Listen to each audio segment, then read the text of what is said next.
Bien, dice Primera de Corintios, capítulo 1, verso 18, porque la palabra de la cruz es locura a los que se pierden, pero a los que se salvan, esto es a nosotros, es poder de Dios.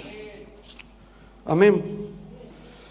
Y el versículo 21 dice, pues ya que en la sabiduría de Dios el mundo no conoció a Dios mediante la sabiduría, agradó a Dios salvar a los creyentes por la locura de la predicación.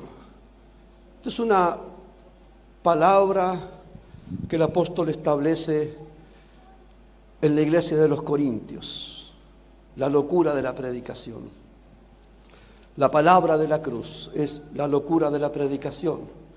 La iglesia tiene un mensaje, la iglesia tiene una palabra.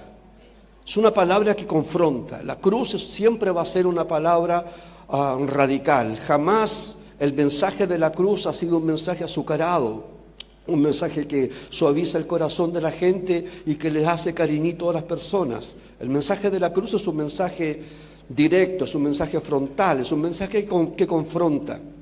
Por eso que en su mundo, cuando San Pablo entra a la ciudad de Corinto, donde es entregado este mensaje, esta palabra, y lleva y escribe justamente esta frase solemne, esta frase célebre: el mensaje de la cruz es locura. Es un mensaje que no se puede entender, y una sociedad que es adicta al pecado jamás va a entender el mensaje de la cruz. Una sociedad que ha sido entregada, que ha sido absolutamente permeada por las tinieblas, no va a recibir y no va a entender un mensaje suavizante, un mensaje que le haga cosquillas a los oídos. Tiene que ser una palabra que confronte. Y la palabra de la cruz es ese tipo de mensaje que puede penetrar el corazón de los hombres y puede quebrantar al corazón más duro de los hombres. Cuando San Pablo entró con esta palabra remeció las conciencias de los pecadores, confrontó las injusticias de los sistemas políticos de sus días. Cuando esta palabra y este mensaje fue capturado por la iglesia de Corintio, esta iglesia tenía algo que decir a su sociedad. Recuerde que Corinto era una ciudad entregada a la idolatría. Corinto, usted tiene que saber que en el centro de la capital de Corinto se había levantado cerca de 12 templos, pero uno de aquellos templos principales era a la diosa Afrodita, y Afrodita era un espíritu, un demonio, era un principado que gobernaba sobre la ciudad. Afrodita es la diosa del amor, la diosa de la lujuria, es la diosa de todo del incesto, de la homosexualidad, del pecado. Ese tipo de principado es el que gobernaba en la ciudad de Corinto. Y cuando San Pablo entra a esa ciudad, encuentra una ciudad cargada de pecado, cargada de maldición. Y es por eso que San Pablo tiene esta palabra, es una palabra fuerte, es una palabra poderosa. Y cuando la iglesia se establece en la ciudad de Corinto, los convertidos, la gente que llega a la iglesia, con los que la iglesia comienza a ser formada, venían de ese mundo, venían de un mundo absolutamente corrompido, de un mundo lleno de inmoralidad, donde se desconocía absolutamente lo que significaba la palabra santidad. En ese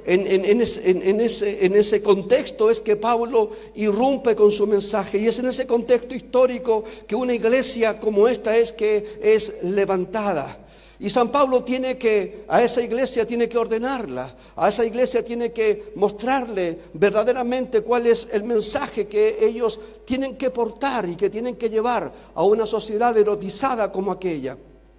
Y tenemos varios pasajes que tal vez no es necesario leerlos completos, pero en el capítulo 6 usted va a encontrar en el versículo 9 y en el versículo 10, donde San Pablo le dice a la gente que compone la iglesia: ustedes no saben que ustedes son miembros de Cristo, que vuestros cuerpos son miembros de Cristo, y que no se puede entregar el cuerpo a la prostitución, no se puede entregar tu cuerpo a las prostitutas. ¿Sabe por qué Pablo dice eso?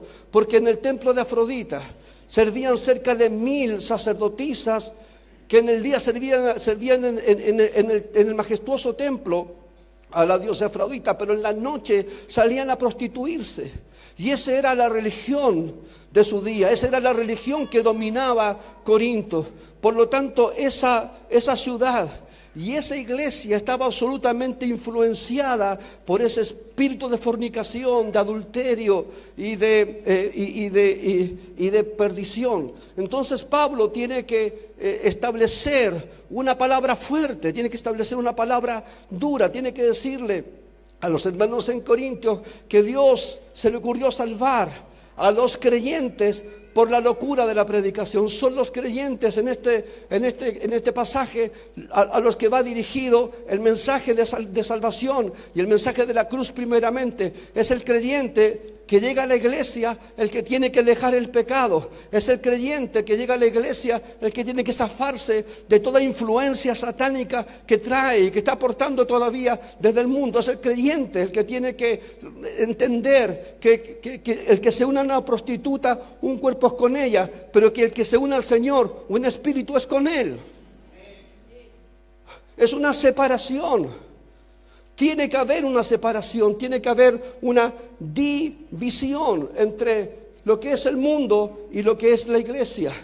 Y hoy, cada día, vamos encontrando que esa separación en muchos contextos de iglesia casi no existe, casi no se ve, casi no hay una realidad entre lo que es santo y lo profano.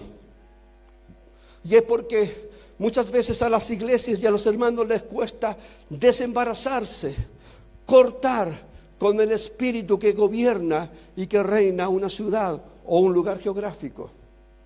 Es lo que pasaba en Corinto. Corinto era una ciudad realmente pecaminosa, y en esa ciudad es donde San Pablo establece una comunidad cristiana que fue tal vez la más carismática, la más llena del Espíritu Santo, la que más demostró los dones y las funciones de la presencia y de la unción del Espíritu de Dios. Es a ellos a quienes San Pablo les habla una y otra vez y les dice: ¿no sabéis que vosotros sois templo del Espíritu Santo y que el Espíritu de Dios mora en vosotros? Para nosotros es muy importante poder entender, hay una división, hay una separación. Usted tiene que separar lo que es del mundo de lo que es de Dios. Y usted tiene que saber que usted no está al medio, usted no está al centro. Todo hombre que llega a la iglesia tiene que saber escoger, pero no te puedes quedar al centro. O estás con tu corazón rendido y inclinado, influenciado hacia una potencia, o estás rendido, inclinado hacia la otra potencia. Amén. Jesús dijo: no podéis servir a dos señores. Y eso es el mensaje que Pablo trae aquí a la iglesia de los Corintios, porque la iglesia era muy fuerte. La influencia era muy fuerte. La influencia satánica, la influencia de la inmoralidad era muy fuerte. Recuerde que en Corinto Pablo tiene que juzgar un caso de inmoralidad tan terrible que se llama incesto, que un padre había tenido relaciones sexuales con su propia hija y dentro de la iglesia. Y San Pablo tiene que juzgar ese caso y tiene que decirle a los líderes de la iglesia: a ese entréguenlo a Satanás. Así de radical, así de duro. Así es el mensaje de la cruz. O somos o no somos. O estamos o no estamos. Porque con el mensaje de la palabra del Señor no se puede transar. El mensaje es intransable. El estilo de vida que Dios exige de cada uno de aquellos que dicen ser suyos o de Él es intransable. Usted tiene que definir su vida.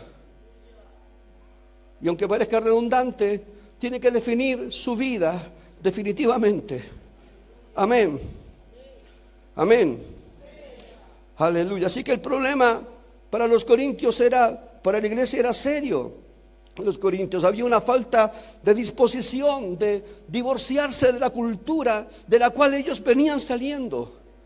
Porque es difícil divorciarse de una cultura que es tan atractiva. Si era atractiva en aquellos años, imagínense hoy cómo es de cautivante, de hipnotizadora, donde todos los medios están creados y funcionan alrededor de una mentalidad satánica que su único propósito es tratar de mantener su dominio y su gobierno aún entre aquellos que se convierten al Señor, nublándoles los ojos, cegándoles la visión, clausurando sus bocas para que no proclamen la palabra del Señor, robándoles la integridad para que, robada la integridad cristiana, no tengas autoridad para hablar de Cristo. Entonces, el problema para la iglesia de los Corintios era serio. Cuando San Pablo fundó esa iglesia, él tuvo que, luego de 2 años de haberla dejado, tuvo que escribir 3 cartas a esa iglesia. Esta primera carta a los Corintios en realidad es, esta primera carta a los Corintios en realidad es la segunda epístola. Hay una primera que está perdida, nunca se encontró. Pero para que ustedes entiendan la atención apostólica que Pablo le dio a esa iglesia, porque era una iglesia que estaba inmersa en una cultura absolutamente contaminada. Y los corintios, o la iglesia, los corintios, tenían que ser esa luz asentada sobre un monte para llevar la palabra del Señor.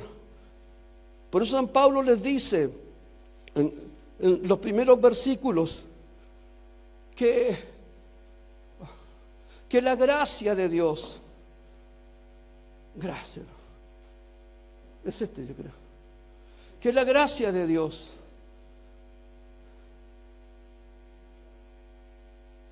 sigue la estrella igual, ¿no? Ya no importa, amiguito, déjalo así nomás. A no ser que te moleste a ti, no importa. Que la gracia de Dios y el mensaje que portamos es dado a aquellos que Dios los sacó de la basura, los sacó de la oscuridad. Que ese mensaje es dado a hombres y mujeres que no eran nada y que eran menos que la nada, y que desde allí el Señor levantó una palabra. Desde ese tipo de hombres y mujeres, que se entregaron a Cristo definitivamente, que sus corazones fueron restaurados, que se convirtieron en nuevas criaturas, que ellos sabían que eran los mensajeros del Señor. Esa iglesia tenía que ser concientizada y ellos tenían que saber que eran los representantes de Cristo, que eran los embajadores del Señor en esta tierra para llevar el mensaje de poder, el mensaje de la cruz. Un mensaje como este confronta. Por eso es que cuando nuestros hermanos y nosotros predicamos la palabra y todo este revuelo que se armó en estos días atrás, y cuando un hombre como el famoso Pastor Soto, que tiene mis simpatías, predica esa palabra en las cámaras, despierta el escozor de la gente.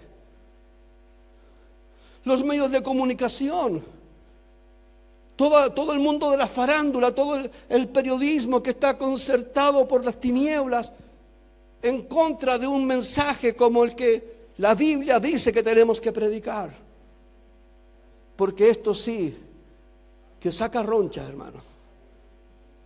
Es verdad que el mensaje del Señor es un mensaje de amor, pero para aquel que quiere escuchar la palabra, pero aquel que endurece su corazón,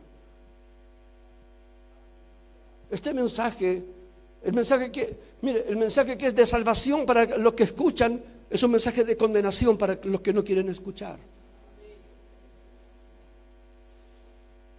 Amén. Esta iglesia tenía que aprender a asumir una nueva mentalidad. Tenía que aprender a asumir una nueva cultura. Ellos tenían que renunciar a la cultura de Corinto y de lo que gobernaba Corinto. Ellos tenían que aprender a cortar con toda influencia del diablo. Tal vez para nosotros es más difícil todavía. Porque cada aspecto de la multiforma cultural de este mundo, cada uno de sus aspectos está dentro de nuestra casa. Está en nuestro aparato celular, en nuestros teléfonos, en nuestros computadores, en nuestros televisores, en nuestras radios del auto. Por todas partes somos bombardeados y todo el sistema operativo educacional está operando justamente para asentar aún más los principios satánicos ahí desde el jardín infantil en adelante. Entonces es más difícil para nosotros, pero tenemos el poder del Señor, que sigue siendo el mismo poderoso, que sigue teniendo la misma unción, que sigue teniendo la misma energía, que no se agota. Las pilas de Dios no se agotan, la batería de Dios no escasea. Su unción está presente hoy. Él quiere empoderarte, Él quiere llenarte de su gracia, de su poder. Amén. Cuando nosotros vemos el libro de los Romanos, tiene un comienzo espectacular. Dice, porque no me avergüenzo del Evangelio, porque es poder de Dios. Romanos 1:17, no me avergüenzo del Evangelio porque es poder de Dios. Pablo escribe esta epístola a una ciudad como Roma, que es el centro y la capital del mundo. Es la capital administrativa, es el centro estratégico del mundo cuando Pablo está escribiendo esta epístola a estos romanos. Y esta iglesia la de Roma, está ubicada en un centro político de tremenda influencia mundial. Allí se levanta una iglesia. En el lugar menos pensado o en el lugar más impensado, Dios siempre tendrá un remanente fiel. Dios siempre tendrá un hombre, tendrá una mujer, tendrá un remanente de hombres y mujeres, aleluya, a los cuales Él va a derramar su unción, aunque ellos no entiendan nada al principio, aunque ellos no comprendan los propósitos de Dios. Cuando hay un corazón dispuesto, Dios revela sus propósitos. Aleluya, y Dios tiene sus remanentes para marcar una sociedad y una cultura con la palabra del Señor. Por eso es que San Pablo dice aquí a estos, no me avergüenzo del Evangelio, porque es poder de Dios para salvación. Escucha, por favor, a todo aquel que cree, al judío primeramente y también al griego. Es un mensaje de salvación universal, porque en el Evangelio la justicia de Dios se revela por fe y para fe, como está escrito, mas el justo por la fe vivirá. Hasta aquí va todo bien, pero el versículo 18 dice, porque la ira de Dios se revela desde el cielo a través del mismo evangelio, el mismo evangelio que es para salvación y que muestra la justicia, que muestra la misericordia y el amor de Dios. Ese mismo evangelio también se revela desde el cielo para mostrar la ira de Dios, porque la ira de Dios se revela desde el cielo contra toda injusticia e impiedad de los hombres que detienen con injusticia la verdad. Y comienza una serie de es un apocalipsis de la ira de Dios. Es un pequeño apocalipsis sintetizado de por qué Dios juzga o juzgará a los hombres que han decidido desobedecer la palabra, rechazar el mensaje de la cruz. Y aquí comienza el Señor entonces a decir cómo Dios entrega a aquellos que no quieren creer, a aquellos que rechazan el mensaje, los entrega a una mente reprobada, los entrega a sus lascivias y a la mentira, cómo Dios los entrega a pasiones vergonzosas. Es realmente un evangelio terrible. Es un evangelio de bendición, pero es un evangelio terrible. Por eso es que la iglesia tiene que estar muy despierta, tenemos que estar muy atentos.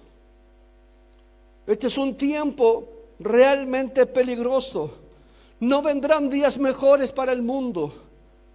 El mundo tratará de hablar de prosperidad y de paz. Y cuando digan paz y prosperidad allá en el mundo, levantemos nuestros ojos, atendamos que son señales de los tiempos, porque no vienen tiempos mejores. El pastor Alejandro decía, a estos niños le vienen días difíciles. Si no están en el Señor, sí serán días muy difíciles. Porque cada vez la ola de pecado se hace más grande y el tsunami que viene sobre las naciones será absolutamente terrible, catastrófico. Pero nosotros somos el remanente de Dios y tenemos una palabra. Aquí en Romanos, Pablo tiene que ser muy didáctico, tiene que ser muy fuerte en su lenguaje. Y esto es lo que muchos modernistas están tratando de sacar de la Biblia. Y si no la pueden sacar de la Biblia, lo que van a pretender es suprimir la Biblia. Porque aquí nos dice a nosotros, Dios los entregó pasiones vergonzosas, pues aún sus propias mujeres cambiaron el uso natural, que es contra naturaleza. Y de igual modo también los hombres, dejando el uso natural de las mujeres, se encendieron en sus lascivias unos con otros, cometiendo hechos vergonzosos, hombres con hombres, y recibieron en sí mismo la retribución debida a su extravío. Y como ellos no aprobaron tener en cuenta a Dios, Dios los entregó a una mente reprobada para hacer lo que no conviene. Y sigue. Entonces, cuando Dios levanta la iglesia, en cualquier ciudad, en cualquier pueblo, en cualquier comuna, en cualquier pequeña aldea que sea, la levanta con un propósito. No es para que nos embelecemos aquí entre nosotros y digamos y le cantemos cuán grande es Él solamente. Es para que tomemos esta palabra, aleluya, un mensaje de salvación, pero también un mensaje de advertencia. Es para que levantemos muros de intercesión a favor, primeramente de nuestras familias, de nuestra propia línea de sangre, aquellos que no conocen al Señor, hijos, nietos, sobrinos, amigos, gente de nuestros contactos, gente que amamos o que nos aman, pero que no conocen a Cristo, están dentro de esta condenación, entregados por Dios para que el mundo se los lleve y el diablo se los consuma. Así es de fuerte esta palabra. Así es de fuerte el mensaje de la cruz. No es un chiste. Hablábamos el martes pasado. Dios busca un hombre. Busqué un hombre. Busqué entre ellos hombres. Entre ellos, dice en Ezequiel, entre ellos, ¿entre quién? ¿Entre quiénes? Es a quienes el profeta, o Dios a través del profeta exhorta, entre los jueces de Israel, entre los ancianos de Israel, entre los líderes de Israel, entre los profetas de Israel. Busqué un hombre y no encontré uno solo que hiciese vallado y que se pusiese en la brecha a favor de la tierra para que yo no la destruya. Porque Dios no se complace en destruir. Dios no es un destructor, Dios es un edificador. Dios se complace en la misericordia. Dios es un Dios de misericordia. Pero cuando la gente no quiere escuchar la gracia, ni siquiera atiende a los llamados misericordiosos de Dios, entonces Dios desata su severidad. La severidad de Dios es terrible. La ira de Dios es terrible. Y yo quiero decirle, hermano querido, que hay muchos hijos de Dios hoy. Hijos desobedientes a Dios. Hijos que no quieren escuchar la palabra. Que por una o mil razones se han quedado detenidos allá en el camino. Y han encontrado una o mil justificaciones, las que sean, para decir, por eso yo no voy más a la iglesia, por eso yo no quiero ir más a la congregación, porque el pastor, porque el hermano, porque la hermana, porque los diezmos, porque las ofrendas, porque se perdieron, porque qué sé yo, por miles de cosas. Pero hermano querido, El que los llamó a ellos no fue el pastor, ni el hermano, ni el anciano. El que los llamó fue Dios.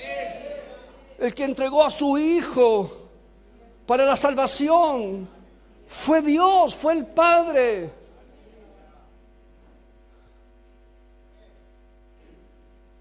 Y lo hizo no porque estaba en deuda con nosotros o con aquellos que se han quedado detenidos.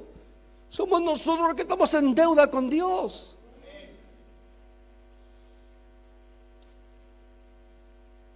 Entonces yo veo que sobre muchas familias o personas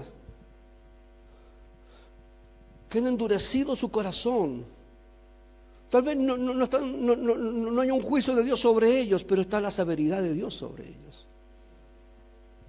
La severidad de Dios. Así como Dios ha sido severo con Israel. San Pablo dice aquí en Romanos: mirad entonces, juzgad la severidad y la bondad de Dios para con Israel. Así también está la severidad de Dios. Dios ha sido severo con Israel a lo largo de toda su historia, aún hasta el día de hoy. Sigue siendo severo con Israel por su tosudez, por rechazar al Mesías una y otra vez, contra toda escritura que ellos han tenido por siglos. ¿Cuánto más nosotros, los que hemos recibido la gracia, siendo rechazada esa gracia, la severidad de Dios se hace presente y se hace patente? Por eso mucha gente de repente no entiende y dice: ¿por qué? Si yo he sido bueno, ¿por qué? Si yo he ido a la iglesia, si yo he hecho muchas cosas, las cosas no me resultan, todo está en contra, que mis hijos, que mi esposa, que mi hogar, que mis finanzas, todo. ¿No será que está la severidad de Dios sobre tu vida? Tenemos que aprender el significado. No te hablo de la doctrina, sino que del significado de la palabra de la cruz, el mensaje de la cruz. Entonces, Pablo tenía una palabra, y usted ve Romanos,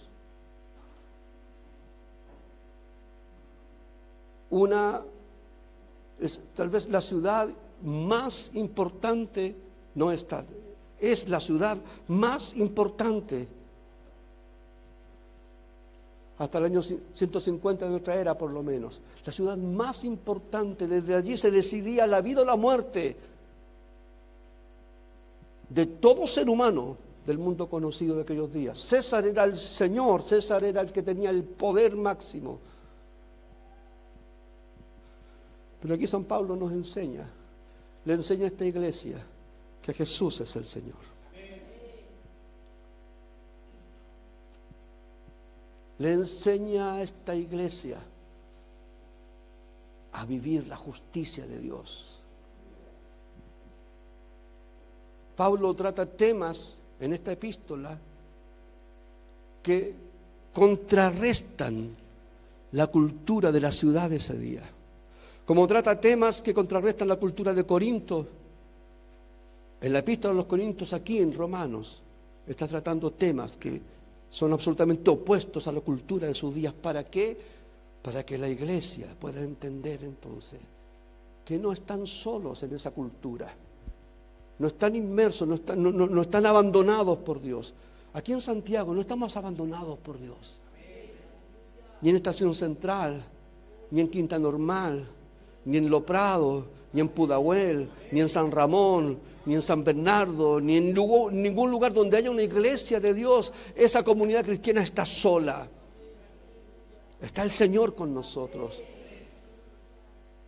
para librarnos de esa influencia satánica territorial que está gobernando esa zona y ese lugar. Y aquí en Santiago están pasando muchas cosas, hermano. Muchas cosas. Cosas que salen a la luz y son terribles, y cosas peores todavía que están sucediendo en el subterráneo de nuestro gobierno. Y Dios está buscando una iglesia, como compartíamos el martes, que haga vallado, que levante muros de protección, iglesias que sean escudos. Eso es un vallado, es un escudo Son los muros que se levantaban en una ciudad. Son escudos, es el sistema de defensa que Dios tiene para una ciudad. Y somos nosotros. Necesitamos tener vigías en los muros de la ciudad. Algo Isabel compartió o va a compartir en estos días que vienen. Vigías en los muros. Gente con una percepción profética que esté en una permanente oración e intercesión, una rueda, una cadena de oración, de intercesión, gente profética, gente avisada por Dios, que estén de madrugadas orando, intercediendo, con las antenitas bien paradas para ver de dónde Dios traerá su palabra y qué es lo que Dios querrá hacer en la ciudad. Levantar vallados, ponerse en la brecha, decía la palabra. Ponerse en la brecha. Mire, cuando un ejército quería invadir una ciudad y tomarla como botín de guerra y saquear todo lo que había adentro, la estrategia era que un comando, los más intrépidos, llegaran a la parte tal vez más desprovista de la ciudad. Recuerde que las ciudades estaban rodeadas por muros. ¿Quién no ha visto la película Josué? Ahora lea el libro, sale mejor.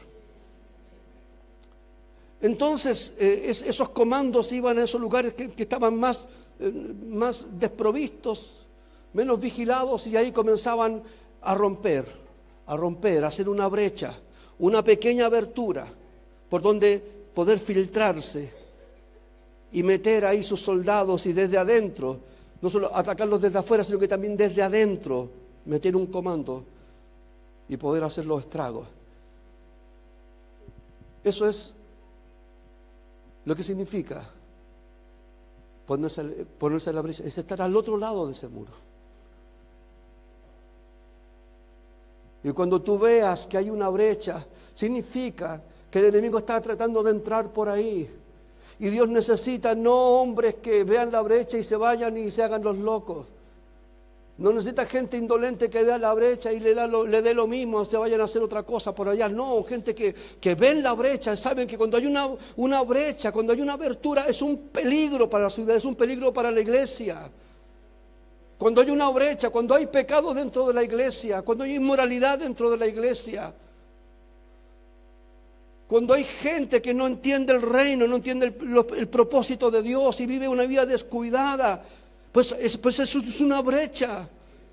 Y se necesitan de hombres y mujeres que tengan esa palabra profética, gente profética, gente valiente, gente intrépida, que confronte, que se coloque en la brecha, que eche fuera a Satanás, el diablo, que cuando vea al enemigo venir ahí por el otro lado, por la brecha, entonces levantarse en intercesión, levantarse de madrugada, oler el peligro y ponerse ahí en la brecha y decirle: Satanás, si tú quieres pasar por ahí, vas a tener que primero que nada enfrentarte conmigo. Y yo no voy a permitir, aleluya, no voy a permitir que en mi familia, hermano querido, usted es dueño de casa, usted hermana preciosa, usted que es una madre, usted que es padre, usted no puede permitir que las brechas, los muros de tu hogar, en los muros de tu casa, de tu hogar, hayan brechas. Que tus hijos estén metidos en la música mundana. Que tus hijos o tus hijas estén tatuando, estén saliendo a fiestas, estén emborrachándose con cerveza. No puedes permitirlo, es una brecha.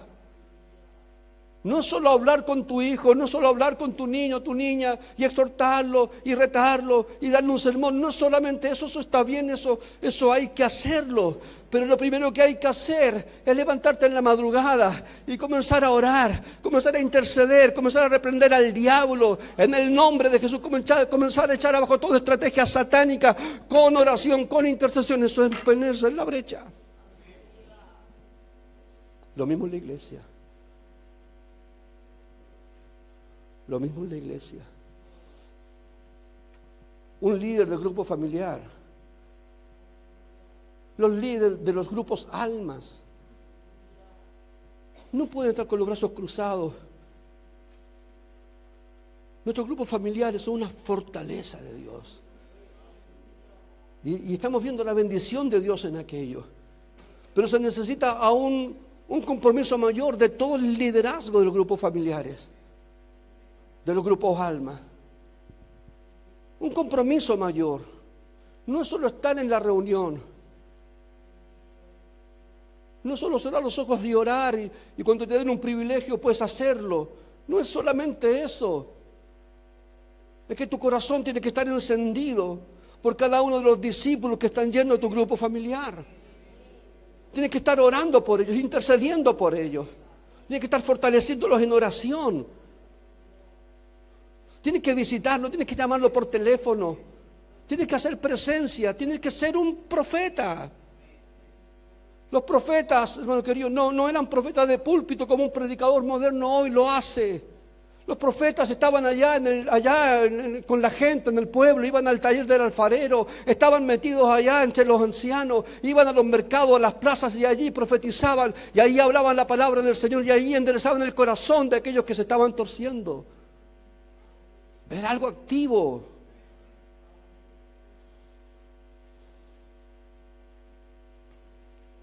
Es un compromiso.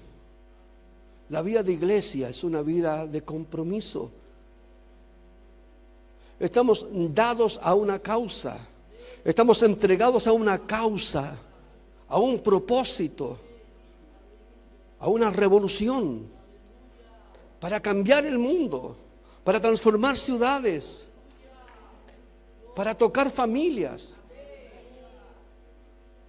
No es simplemente para hacer grandes conciertos, megas eventos, y después del gran concierto y después del mega evento,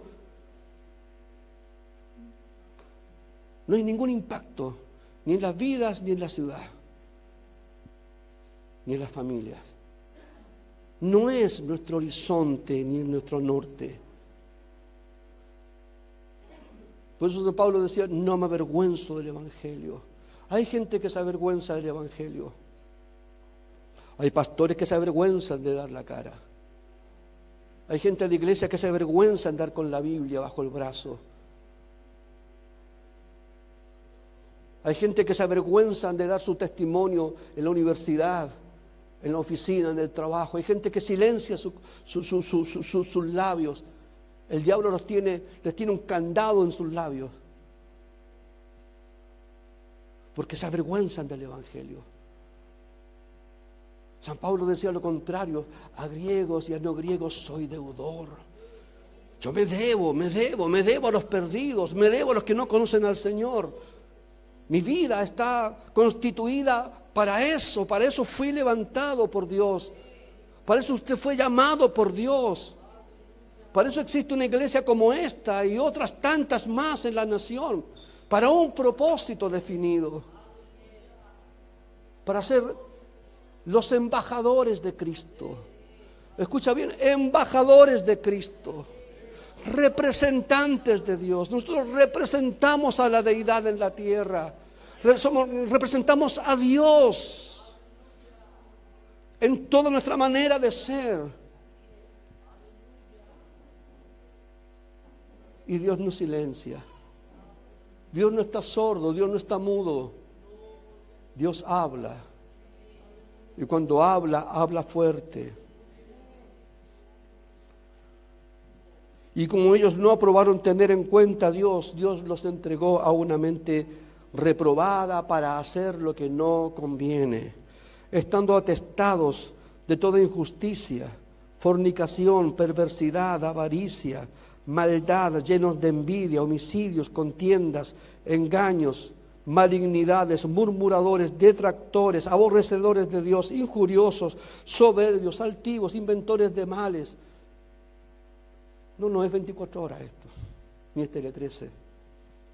No son las noticias, esto es la Biblia. Y usted ve las noticias y ve esto, ¿o no? Usted ve los matinales hoy, que antes te enseñaban a comer, te enseñaban a hacer gimnasia, te daban un reportaje, no sé, de lo que fuera, algo. Y hoy día es esto. Atestado de fornicación, de malicia, de erotismo, de sensualidad. Esto está pasando hoy. Inventores de males, desobedientes a los padres, necios, desleales, sin afecto natural, implacables, sin misericordia. Quienes, habiendo entendido el juicio de Dios, que los que practican tales cosas son dignos de muerte, no solo las hacen, sino que también se complacen con los que las practican. La gente que se complace con los que practican todas estas barbaridades. Usted no puede estar viendo un programa de televisión y complaciéndose con la inmoralidad que está mostrando ese programa. Usted no puede estar escuchando y viendo a un cómico, por muy de blanco que esté vestido, como el Bombo Fica, y se ría de Dios. Y usted se goce todavía, y más encima comparte esos chistes después allá en su trabajo. No, es que no somos llamados a ser cómplices del pecado, estamos llamados a ser enemigos del pecado.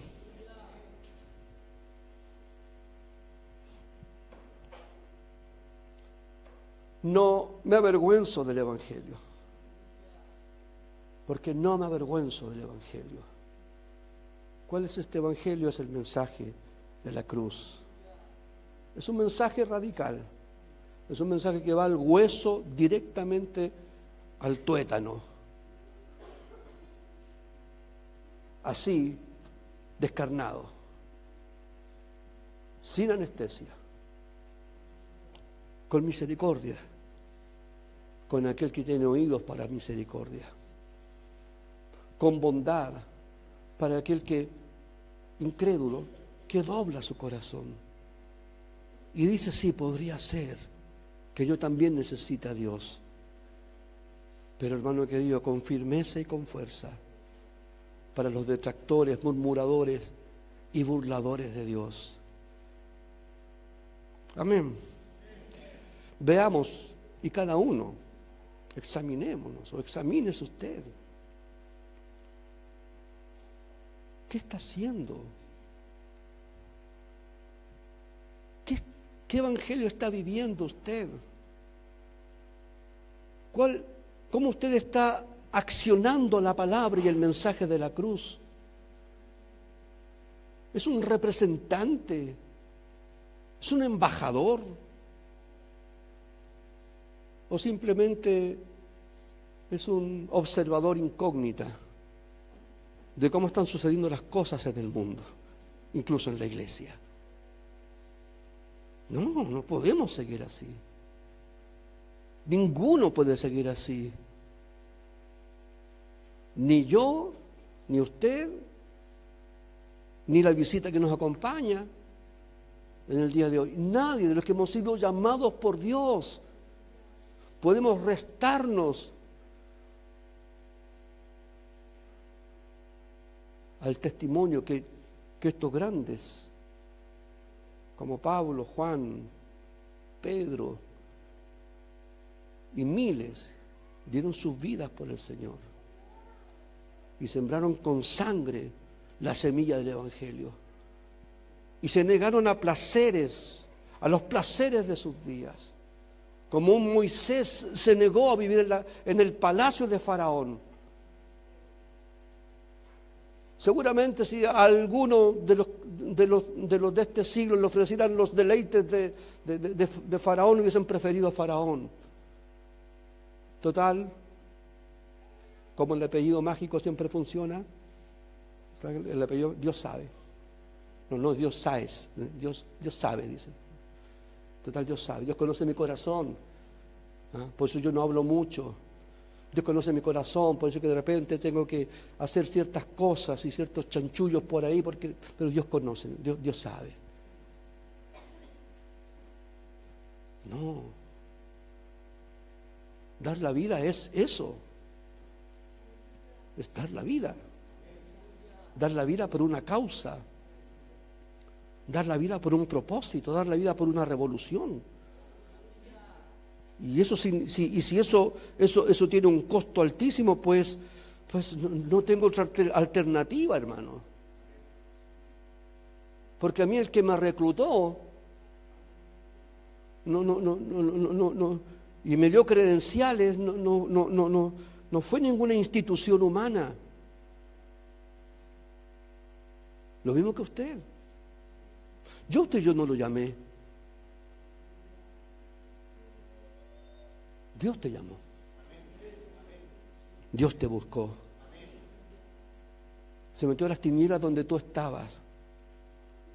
Él metió las manos ahí en la inmundicia donde tú te encontrabas. Él metió las manos, cerró los ojos y metió las manos y te sacó de allí y te lavó con su sangre. Dios fue allá cuando estabas desesperado, cuando estabas a punto de suicidarte. Fue Dios el que te buscó. Tú no buscaste a Dios. Nadie fue por ti. Fue Dios. Y si tú dices, no, si alguien fue si fue alguien, fue un hermano, no. Simplemente fue Dios que con cuerdas humanas te atrajo a Él. Entonces, somos deudores a Dios. Nos debemos a Él. Eso significa a vivir como Él quiere que vivamos. Y a dar todo lo que Él quiere que demos para Él. Amén. Póngase en pie, por favor.